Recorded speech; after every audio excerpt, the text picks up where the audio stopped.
to the week that was in wrestling, presented by Wrestling with the Truth. I'm your host, BC Hunter.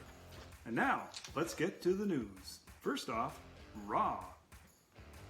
Holy shite! Kevin Owens and Drew McIntyre blew the roof off the place on Monday with the dueling promo segment that they had. And then they topped it off with an amazing match. If this is creative freedom in the WWE, I'm all for it. Question is, was this a better promo than the MJF promo from earlier this year? Let us know. Leave your comments down below. Mustafa Ali and Cedric Alexander have seemed to have settled down nicely into enhancement tag team role. Remember when Ali went home and sat out from WWE because he didn't like the storylines he had been given? Pepperidge Farm remembers. This Ezekiel multiple personality storyline is amazing. Anyone who doesn't agree should be forced to sit down and watch hours upon hours of Eric Watch matches. Nice little Easter egg there for you. Check it out.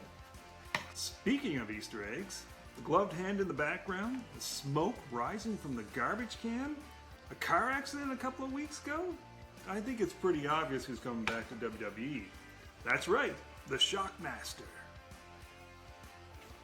You might want to look that one up too.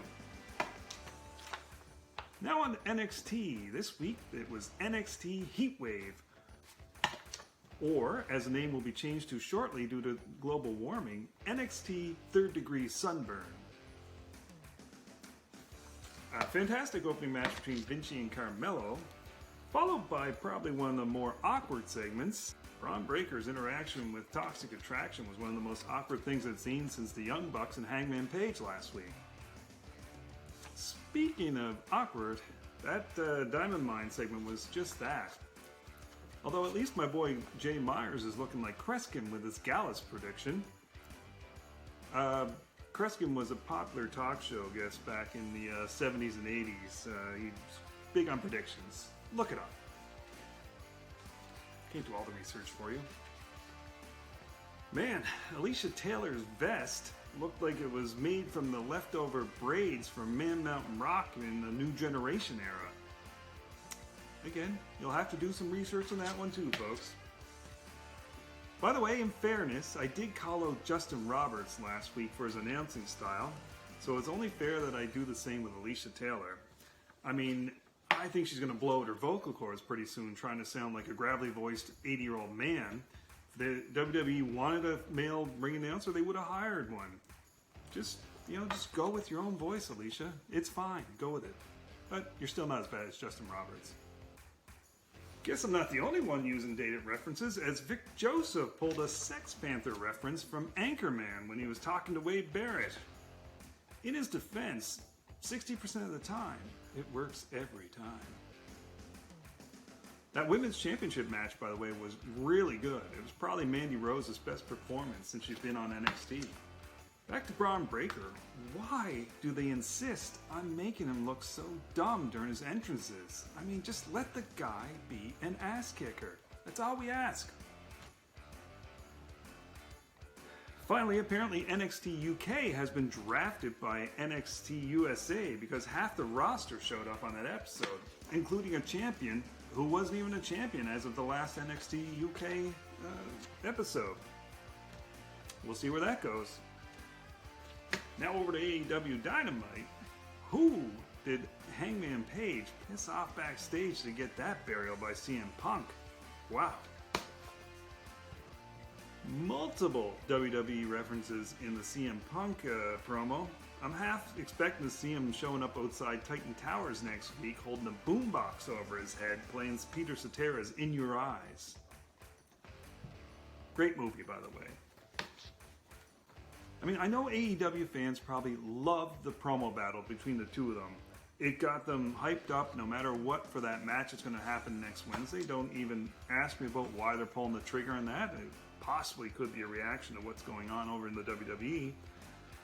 But the thing I have a problem with is normally during promo battles you try to at least make your opponent look good so that when you beat them, you actually beat somebody of value. And when you lose to them, you're not losing to a nobody. But, you know, that's just Wrestling 101. I don't know. That's just me.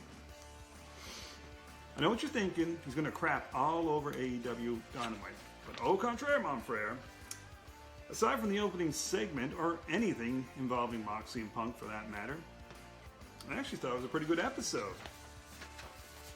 I mean, Powerhouse Hobbs is on there, so he's going to be a star. Danielson and Garcia was a fantastic match, and I do enjoy the hint of dissension at JAS because it seems like Garcia would be more suited for the BCC. Okay, the Gun Club turning on their father. That's pretty ridiculous, to be honest with you. But Christian Cage Scooby-Doo villain outfit? That makes me smile every time. Seeing a man retired due to concussion issues getting his head rammed repeatedly into steel steps? That doesn't make me smile. Great moment for AEW fans as they saw the return of Kenny Omega. The building got very loud for that moment. Match was a typical Young Bucks fire everything at the wall, but it was still entertaining. That being said, seeing Omega with the compression shirt on, shoulder brace, and some timing issues makes me wonder if they brought him back sooner than they had planned. And between the hot shotting and the Moxley Punk angle, the return of Kenny Omega, is there some concerns in AEW land about losing some viewers to a very hot WWE product at the moment? By the way, one last thing about Dynamite. What was up with JR in that main event? I mean, I know he's normally surly, but this was something else.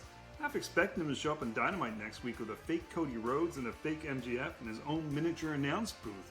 Kind of like he did in the WWE back in the day. Very quick glance at Impact. Fantastic match between Mike Bailey and Chris Bay. I would go out of my way to check that out. And a very good main event as well. And it was the right call to put Eddie Edwards in the title picture. So, once again, Impact just chugging along. Smackdown. Woo. Sami Zayn Appreciation Night over in Smackdown. Holy moly. P.S. wrestling fans, pay attention to the Montreal crowd. They were fantastic throughout the show. Finally, Shayna Baszler being treated like a killer again. That's good news as well. And I just gotta say, Sami Zayn was awesome throughout the night. That opening segment with Roman Reigns was money. Kind of remind me of the Rock and Sock connection back in the day, which isn't a bad comparison. Now, to Rampage. God, Claudio's music is terrible. I know it's a throwback to his indie days, but man, that is some terrible music. He is one of the toughest and baddest guys in wrestling, and you're coming out to that. Just make him feel like he's a killer. By the way, Dustin Runnels challenging him for the ROH title because, you know, let's give the rookies a chance, right? And then there was the rest of the show. I'm sorry, I don't think I can do Rampage anymore, folks. I mean, if they're not even going to make an effort, why should I? So, until it gets better, I don't think I'm going to be watching it. I've got better things to do. And speaking of better things I could do with my time, I checked out NWA again for the first time in a long while.